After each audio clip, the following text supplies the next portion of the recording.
Assalamualaikum warahmatullahi wabarakatuh. Selamat siang. Pada kesempatan kali ini saya mengundang teman saya yang sangat spesial. Beliau adalah mahasiswa yang baru saja lulus dari Lund University, jurusan Teknik Pangan. Ya langsung saja kita minta teman saya ini untuk memperkenalkan diri. Hai, sebelumnya terima kasih buat kesempatan boleh sharing. Perkenalkan saya Cynthia Andriani, baru saja lulus dari jurusan Food, Technology, Nutrition, and Engineering Lund University. Saya memulai perkuliahan di tahun 2018 dan baru saja lulus sidang minggu lalu. Dan ya mungkin sedikit deskripsi, saya juga dari Indonesia, dari Jawa Timur. Baik. Jadi dulu jurusannya S1 Teknik Pangan. Ya, Seperti itu. saya memulai S1 tahun 2011, jurusan Ilmu dan Teknologi Pangan di IPB University. Kemudian lulus di tahun 2015 dan 2016 saya melanjutkan di Lund University dengan jurusan yang linear, hanya spesifikasinya lebih ke food engineering. Baik, jadi gini nih, Cynthia nih.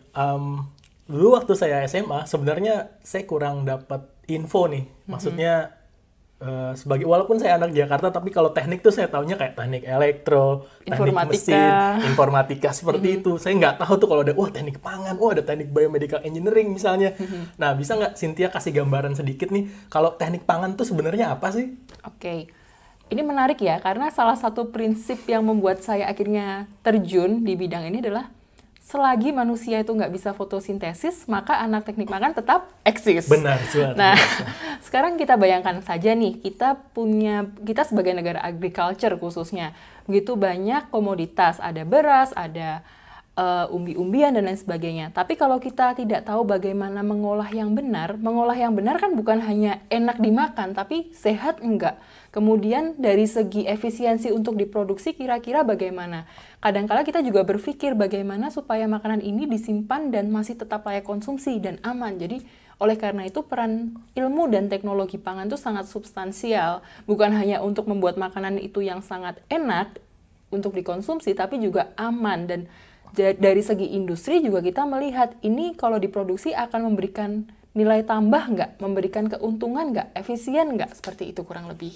Aha, nah kalau dulu berarti Cynthia dari Indonesia itu universitasnya apa ya? Tadi saya sudah sebutkan IPB University IPB. atau itu nama kerennya ya. Kalau dulu Institut Pertanian Bogor, cuma sudah metamorfosis lebih menjual sebagai world class university. Tapi sebenarnya jurusan teknik pangan sendiri di Indonesia tuh nggak banyak kan ya? Ada universitas yang punya jurusan teknik pangan? Sebenarnya ada, jadi memang yang pertama menginisiasi yaitu IPB, yang dulu juga pecahan UI dan ITB kan ya.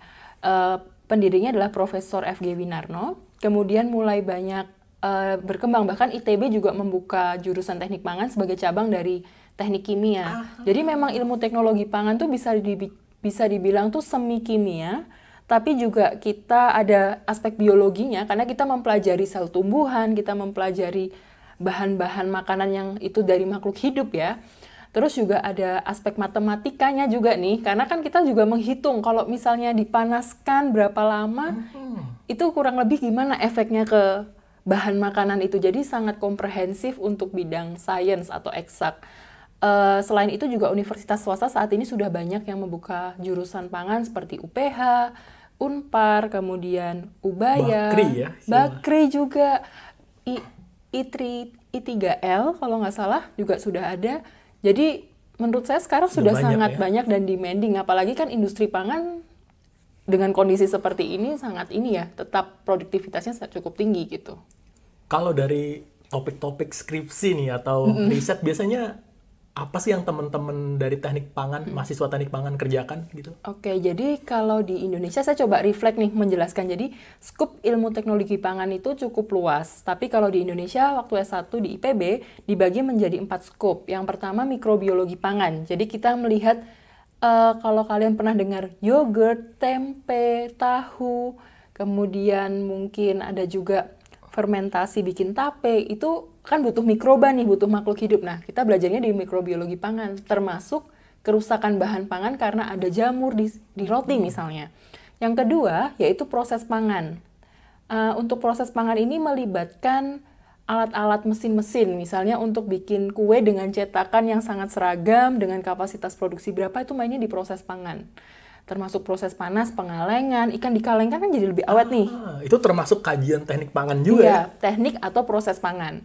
Nah, yang ketiga, biokimia pangan. Biokimia pangan ini erat kaitannya dengan aspek nutrisi. Jadi ketika makanan dikonsumsi, bagaimana tubuh kita mampu memetabolisme makanan itu dengan baik. Pasti ada banyak reaksi di dalamnya kan, dan tiap orang punya caranya untuk mengabsorb makanan yang berbeda dan interaksinya gitu. Termasuk di sini juga kesehatan berarti. Dan yang terakhir kimia pangan. Nah, ini berkaitan dengan aspek-aspek zat-zat kimia apa sih yang ada dalam produk pangan, termasuk kita suka sering menambahkan bahan tambahan pangan, kalau tahu micin seperti itu, terus dikasih pewarna. Nah, ini kita belajarnya juga di kimia pangan gitu. Terus kalau misalnya di Indonesia sendiri, itu prospek kerjanya seperti apa tuh, Sin? Mungkin pertanyaannya agak aneh. Oke, tergantung bisa saya bilang. Pangan kan sangat luas ya.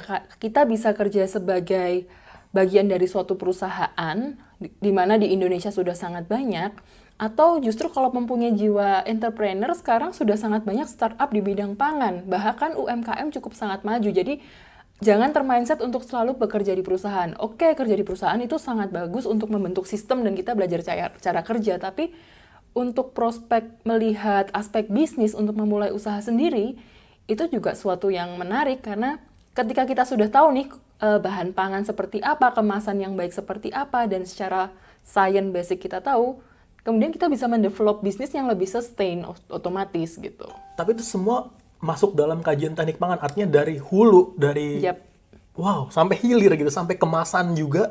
Karena kita biasanya, baik saya di S1 maupun S2, satu kemiripan yang saya rasakan adalah kita punya satu project yang disebut food product development, atau kita harus mengembangkan suatu produk makanan baru, dari awal punya tim, membentuk tim yang diacak, hingga produk itu dipasarkan dan kita harus menjual, menghitung semua cost-nya, bahkan melihat ada profitnya nggak gitu. Itu yang sangat menarik. Luar biasa, dari hulu sampai hilir hitung profit juga. Wow. Jadi semua aspek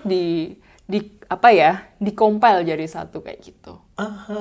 Nah, terus kembali lagi nih kan, Cynthia melanjutkan sekolah, ya udah selesai sih di Swedia di teknik pangan, termasuk universitas terbaik di dunia ya untuk bidang teknik pangan kalau saya baca dari internet seperti itu. Itu apa aja yang Cynthia pelajari di Lund University ini? Oke, kalau bagi saya sih S2 itu bukan... Lebih spesifik atau... Bagaimana ya, lebih banyak yang saya pelajari sebenarnya bukan dari hard skill-nya, tapi lebih soft skill. Karena hard skill itu sebenarnya sudah kita banyak gain di S1, karena sangat padat. Di sini memang kita kuliah mungkin sama kali ya, kalau beberapa teman-teman di Swedia kalau tahu, satu semester dibagi atas 2 blok atau 2 period, dan masing-masing period kita cuma hanya ambil 2 mata kuliah, jadi sangat fokus gitu. Jadi belajarnya lebih fokus, intens, dan yang saya pelajari adalah bagaimana belajar dengan sistem kolaborasi instead of kompetisi. Di Indonesia sering kan kalau kita dengar kompetisi malah dipajang nilai NRP NIM-nya, kemudian nilai saya A, nilai saya B gitu, dan itu bisa lihat. Tapi di sini sangat menghargai yang namanya kolaborasi, group work, dan bisa dibilang untuk tesis bisa lebih sangat spesifik karena saya mendalami lebih ke engineering untuk tesis gitu. Lebih ke engineering. Oke. Terus kalau saya dengar juga nih kalau Cynthia melakukan project untuk tesisnya di perusahaan pangan juga ya, itu bisa diceritakan sedikit? Oke. Jadi seperti saya sebutkan, selain kolaborasi, satu hal lagi yang saya belajar adalah university untuk kita S2 adalah networking. Jadi ketika akan sangat banyak kuliah-kuliah tamu, dan ketika itu adalah kesempatan bagi kita untuk tahu lebih lanjut dari topik yang sedang diajarkan. Jadi saat itu ada kuliah tamu mengenai teknologi susu, kunjungan ke suatu perusahaan, dan banyak juga lecture yang diajarkan dari perusahaan tersebut. Saya coba menanyakan, sebenarnya mungkin nggak melakukan tesis di tempat kerja, karena bagi saya, pengalaman akademik. Pengalaman baru ya? Iya, pengalaman akademik sudah cukup banyak ya melakukan eksperimen di lab, banyak berdiskusi sama dosen, tapi insight dari profesional dan dunia bisnis itu seperti apa. Ya singkat cerita, saya mengirimkan aplikasi, ada beberapa interview dan lain sebagainya, ya akhirnya end up dengan ada company project, dan ya kembali lagi pendekatan di company sangat berbeda dengan di sekolah. Di sekolah kita mungkin hanya tahu sistem yang oke, proses, minded, tapi company literally lebih result oriented dan kita harus belajar untuk melihat itu lebih efisien gitu. Nah, kalau di Swedia sendiri itu kan apa namanya banyak startup gitu ya, termasuk negara yang penghasil startup terbesar di dunia. Yep. Itu kalau dari segi teknik pangannya ada nggak startup yang model-modelnya menggunakan ilmu teknik pangan di Swedia? Justru Swedia itu tempat yang paling tepat ya untuk saya bilang bagaimana science itu diaplikasikan untuk bisnis. Banyak event-event di Lund University yang sebenarnya student bisa ikut.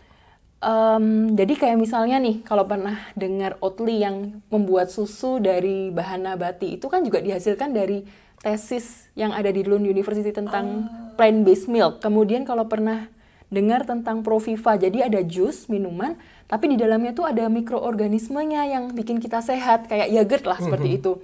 Itu juga dari penelitian yang ada di Lund University. Jadi mindset-nya adalah penelitian itu harus yang valuable, harus yang menjual, bukan sekedar penelitian yang publish tapi nggak ada nilai gunanya gitu. Baik. Nah, untuk teman-teman nih, terutama anak-anak SMA yang mau daftar ke teknik pangan, itu Cynthia punya pesan nggak kira-kira hal-hal apa yang perlu dipersiapkan? Basic knowledge itu penting untuk belajar teknologi pangan. Tapi yang paling penting sebenarnya adalah kemauan kita untuk belajar. Saya nggak pernah tahu apa itu engineering, mekanika fluida, tapi kemauan kita untuk terus belajar, untuk diproses ya walaupun itu painful, itu yang paling penting. Jadi ya tetap semangat, jangan pernah lihat sesuatu untuk take it for granted, tapi memang kita menyukai, menjiwai, dan doing our best, ya gitu.